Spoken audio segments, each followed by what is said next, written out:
हरियाली से भरी पहाड़ियों के दामन में बसा एक छोटा सा गांव संदरपुर सदियों से अपने अनोखे कस्सों के लिए मशहूर था। गांव के बुजुर्ग कहते थे कि यहाँ के घने जंगलों में कभी जन्नत और आधी रात को गीत गाने वाली परियां बसेरा करती थीं। मगर जीनत, एक 25 साल की अकेली लड़की, इन कस्सों पर कभी यकीन न करती थी। वो अपने वीरान घर में अपने बीमार बाप की खदमत करती, खेतों में काम करती और शाम को अकेली नदी के किनारे बैठकर तारों को तकती। जीनत के घर के पीछे एक पुराना जामन का पेड़ था, जिसके बारे में कहा जाता था कि वहां कोई जिन रहता है। गांव वाले रात के वक्त उस पेड़ के पास से गुजरते हुए मुना पर कपड़ा बांध लेते, लेकिन जीनत वहां अक्सर बैठकर किताबें पढ़ती। एक दिन जब वो पेड़ के नीचे सूखे पत्ते हटा रही थी, इसकी नज़र एक पुराने पेटल के संदूक पर पड़ी। संदूक खोलते ही उसके हाथों से एक जर्द रंग का कागज गिर पड़ा, जिस पर अजीब सी निशानात बने थे। उसी शाम गांव में पहली बारिश हुई।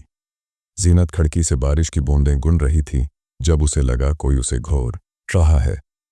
जामिन के पेड़ के नीचे एक लंबा सा आदमी खड़ा था। उसके कपड़े पुराने जमाने के थे और आंखें चांद की तरह चमक रही थीं। जब वो मुस्कुराया, सैनत के रोंगटे खड़े हो गए। उसकी सांस तेज हो गई।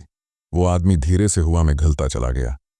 अगले दिन जैनत ने गांव के सबसे बूढ़े आदमी बाबा रहीम को वो कागज दिखाया। बाबा ने आंखें फाड़कर कहा, बेटी, ये तो जन्नत की जबान है। ये कहता है कि इस पेड़ के नीचे एक ऐसा आदमी दफन है जो 100 साल पहले एक औरत के प्यार में मार दिया गया था। हर बारिश की रात वो जिंदा हो उठता है। जीनत को यकीन न आया, मगर अगली बारिश की रात जब वो अपने कमरे में लेटी थी, उसे दरवाज़ा खटखटाने की आवाज़ सुनाई दी। दरवाज़ा खोला तो वही पुराना आदमी खड़ा था। उसके होंठों पर एक उदास मुस्कान थी। तुमने मेरा खत पढ़ लिया? उसने कहा। जीनत के मुंह से चीख निकल पड़ी, पर वो भाग न सकी। इस आदमी ने उसका हाथ पकड़ा जो ठंडा था जैसे बर्फ। मैं तुम्हें अपनी कहानी सुनाना चाहता हूं, उसने कहा। वो शहजादा सफर था जो कभी उस गांव का हुक्मरान था। उसे एक देहाती लड़की से प्यार हो गया था, पर उसके खानदान ने उसे जहर देकर मार दिया। उसकी रूह को जामिन के पेड़ के नीचे दफन कर दिया गया। हर बारिश उसकी रूह को कुछ देर के लिए जिंदा करती थी। जीनत ने पूछा, तुम मुझे क्यों दिखाई देते हो? शहजादे ने उसके बालों में हाथ फेरा। क्योंकि तुम बिल्कुल उसी जैसी हो जिससे मैं प्यार करता था। इस पल बारिश रुक गई और शहजादा धुंधला सा होकर गायब हो गया। सिर्फ उसकी आखिरी बात हुआ में गूंजी। अगली बारिश तक सैनत ने फैसला किया कि वो शहजादा जफर के बारे में और जानेगी। बाबा रहीम ने बताया कि गांव से दूर एक पुराना भूतिया कब्रिस्तान है, जहां पुराने हुक्मरानों को दफनाया गया था। वहां रात को अजीब रोशनियां दिखाई देती थीं। जीनत ने शाम तक इंतजार किया और चांद की रोशनी में अकेली कब्रिस्तान चली गई। जब वो टूटी दीवार पार करके अंदर घुसी, उसने देखा कि एक कब्र पर ताज़ा फूल रखे थे। पास गई तो लिखा था, शहजादा जफर, प्यार मैं मारा गया। अचानक पीछे पत्तों के सरसराने की आवाज़ आई। मुड़कर देखा तो वही राज भरा आदमी खड़ा था। तुम यहाँ क्यों आई? उसने पूछा। जीनत ने जवाब दिया, मैं तुम्हारी कहानी पूरी जानना चाहती हूँ। शहजादे ने बताया कि उसकी मोहब्बत का नाम गलबानो था, एक गरीब किसान की बेटी। जब उसने उससे शादी का इरादा जाहिर किया तो वुज़रा ने साजिश करके गलबानो को जहर दिया। गम में शहजादे ने भी अपनी जान दे दी। जीनत की आंखों में आंसू आ गए। तुम अब भी यहाँ क्यों हो? शहजादे ने एक पुराना हार निकाला जो बिल्कुल जीनत के गले के हार जैसा था। क्योंकि तुम गलबानो हो, तुम्हारी रूह वापस आई है। जब जीनत ने गांव वापस जाकर गलबानो के बारे में पूछा तो एक बुजुर्ग ने बताया कि 100 साल पहले इस नाम की एक लड़की यहाँ रहती थी जो राज आलूद तरीके से मर गई थी। उसकी कब्र भी भूतिया कब्रिस्तान में थी। जीनत ने गलबानो की कब्र ढूंढ निकाली। जब उसने कब्र को छुआ, उसके दिमाग में पुराने महलात, शहजादे के साथ गुजारे लम्हों की यादें अभरें। क्या वो वाकई गलबानो थी? शहजादे ने बताया कि उसके वुज़रा ने उस पर शराब डाला था कि वो हर 100 साल बाद सिर्फ बारिश की रातों में जिंदा हो सकता है। इस शराब को तोड़ने का एक ही तरीका था, अगर गलबानो की रूह दोबारा जन्म ले और अपनी शनाख्त हासिल कर ले। जीनत ने पूछा, अगर मैं गलबानो हूं तो क्या होगा? शहजादे ने उसके हाथों को चूमते हुए कहा, तो हम हमेशा के लिए आज़ाद हो जाएंगे। अगली बारिश की रात ज़ीनत को फैसला करना था। अगर वो अपना माजी कबूल कर लेती तो शहजादे की रूह को सुकून मिल जाता, पर उसे अपनी मौजूदा जिंदगी छोड़नी पड़ती। जब बारिश शुरू हुई, ज़ीनत कब्रिस्तान पहुंची। शहजादा उसका इंतजार कर रहा था। उसने पूछा, तुम्हारा फैसला? ज़ीनत ने गहरी सांस ली और बोली, मैं तैयार हूं। बारिश की बूंदों के नीचे ज़ीनत ने आंखें बंद की। शहजादे ने उसके हाथों को थामा। अचानक ज़ीनत के जिस्म से एक सुनहरी रोशनी फूटी। तो उसके दिमाग में पुरानी यादें तेजी से घूमने लगें। कभी एक बाग में दौड़ती, कभी शहजादे के साथ नदी किनारे बैठी। मुझे याद आ रहा है। ज़ीनत के होंठों पर एक राज भरी मुस्कान थी। शहजादे के चेहरे पर खुशी छा गई। तुम्हें सब याद आ गया? ज़ीनत ने सिर हिलाया। हाँ, गलबानों को, पर मैं ज़ीनत भी हूं। सुबह होते ही गांव वालों ने ज़ीनत को कब्रिस्तान से लौटते देखा। उसके कपड़े भीगे थे और चेहरे पर एक अजीब सी रोशनी थी। एक बुजुर्ग चलाया, ये लड़की जन्नत के साथ रहती है। गांव वालों ने ज़ीनत के घर का घेराव कर लिया। उसे गांव से निकालो, एक आदमी ने लालच भरी नजरों से कहा। उसका बाप हमेशा अजीब बातें करता है। ज़ीनत के बीमार बाप ने दरवाजे पर आकर कहा, तुम सब जानते हो कि मेरे खानदान पर यह सब क्यों हो रहा है। तुम्हें डर है कि कहीं सच सामने ना आ जाए।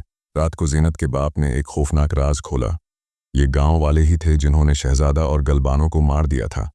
उन्हें डर था कि अगर शहजादे ने एक आम लड़की से शादी की तो उनकी ताकत खत्म हो जाएगी। बाप ने एक पुराना खत निकाला। ये तेरी असली माँ ने लिखा था, तो गलबानों की औलाद है। तेरी रूह में उसकी यादें जिंदा हैं। ज़ीनत का दिल धड़क रहा था। तो मैं, हाँ बेटी, तो ही उस शराब को तोड़ सकती है। अगली रात गांव वालों ने ज़ीनत के घर को आग लगाने का फैसला किया। जब वो मुशालें लेकर आए, अचानक आसमान पर बादल गरजने लगे। जोरदार बारिश शुरू हो गई। शहजादा सफ़र हुआ में नमूदार हुआ। उसकी आंखों में गुस्सा था। तुम सबने जो किया, अब उसका बदला लिया जाएगा। ज़ीनत ने उसका हाथ थामा। नहीं, बदला नहीं, बस अब हमें आज़ाद होने दे। बारिश के बीच ज़ीनत और शहजादा का जिस्म रोशनी बनकर आसमान की तरफ उठने लगा। गांव वाले दहशत से देखते रह गए। बारिश के बाद की सुबह जब गांव वालों ने जामिन के पेड़ के नीचे दो नई कब्रें देखें, उनके रोंगटे खड़े हो गए। एक बुजुर्ग ने कांपती आवाज में कहा, ये तो वही कब्रें हैं जो 100 साल पहले मिटा दी गई थीं। कुछ नौजवानों ने कब्रों को खोदना चाहा, पर जैसे ही उन्होंने पहला बेलचा मारा, जमीन से एक अजीब सी लाल रोशनी निकलने लगी। एक जोरदार धमाके की आवाज आई और सब बेहोश हो गए।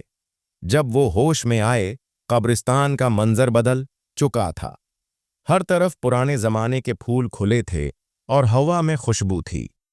दौर से गीत की आवाज आई।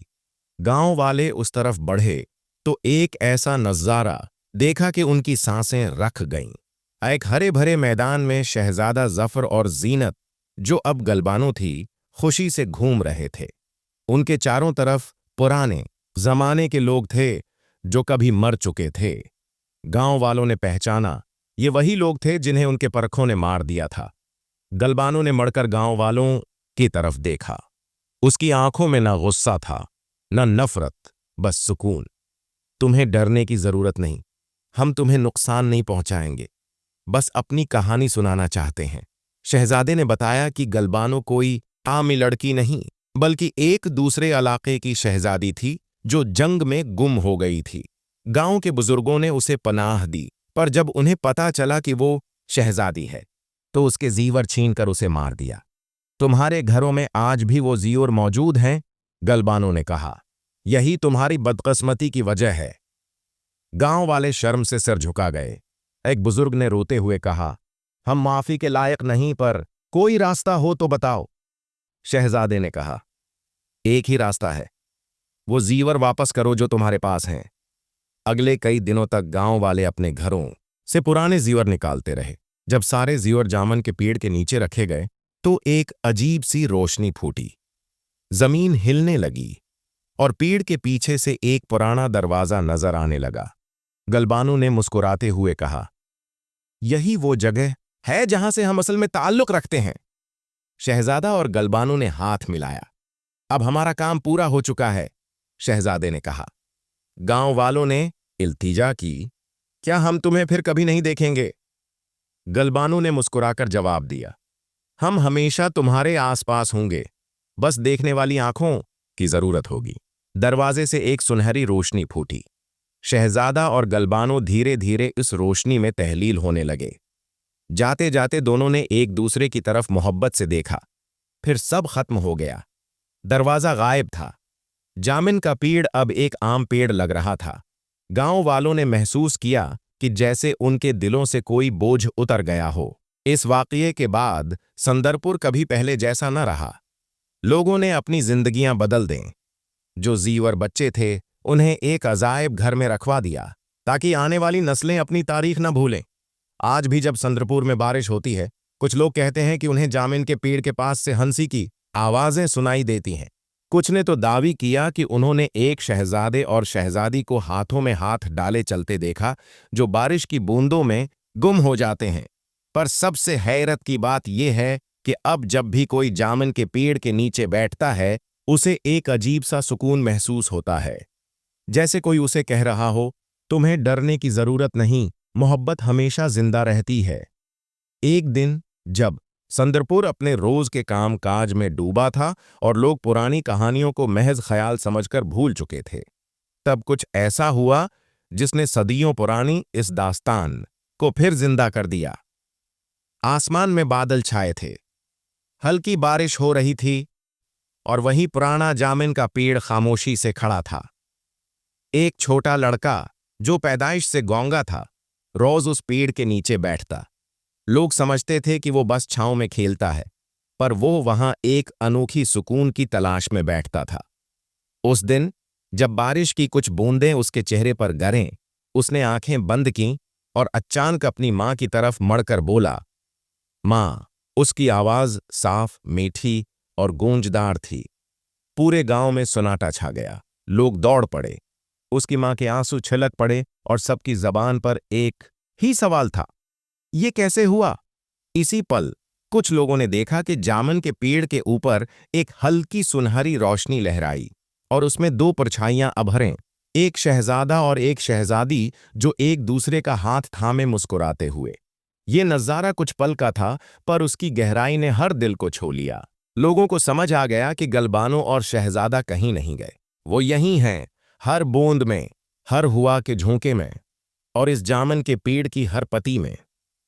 इस दिन के बाद संदरपुर बदल गया। लोग और यकजहत हो गए, रिश्तों में मिठास आ गई और जामुन का पेड़ गांव की रूह बन गया। आज भी जब कोई उस पेड़ के नीचे बैठता है, उसे लगता है जैसे कोई गैर मरी हाथ उसके कंधे पर रखता है और कहता है, डर मत, मोहब्बत कभी मरती नहीं, वो बस नजर से ओझल हो जाती है पर दिलों में जिंदा रहती है।